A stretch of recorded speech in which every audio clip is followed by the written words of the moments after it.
خداوند کے زندہ پاک کلام میں سے ایوب کی کتاب اس کا 32 باب الیہو کی تقریریں۔ ان تینوں آدمیوں نے ایوب کو جواب دینا چھوڑ دیا، اس لیے کہ وہ اپنی نظر میں صادق تھا۔ تب الیہو بن براکیل بوزی کا جو رام کے خاندان سے تھا قہر بھڑکا۔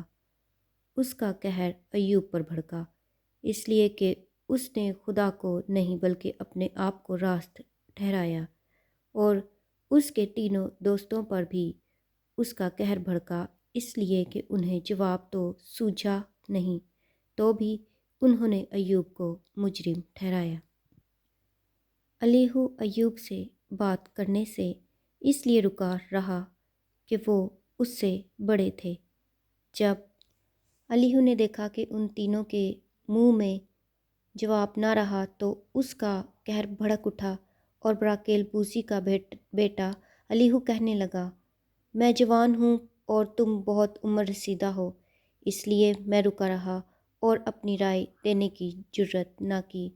میں نے کہا، سال خوردہ لوگ بولیں اور عمر رسیدہ حکمت سکھائیں، لیکن انسان میں روح ہے اور قادر مطلق کا دم خرد بخشتا ہے۔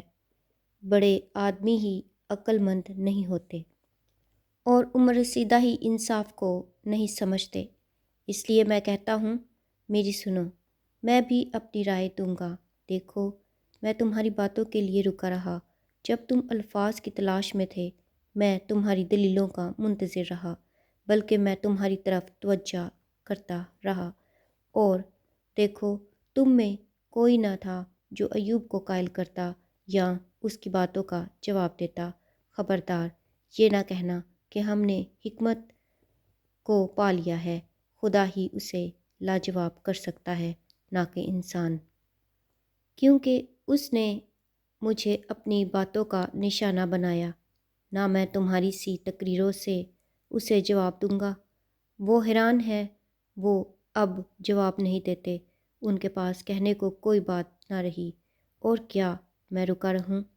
اس لیے کہ وہ بولتے نہیں، اس لیے کہ وہ چپ چاپ کھڑے ہیں اور اب جواب نہیں دیتے۔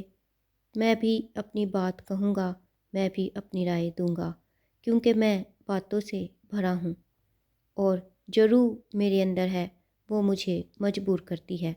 دیکھو، میرا پیٹ بے نکاس شراب کی مانند ہے، وہ نئی مشکوں کی طرح پھٹنے ہی کو ہے۔ میں بولوں گا تاکہ مجھے تسکین ہو، میں اپنے لبوں کو کھولوں گا اور جواب دوں گا۔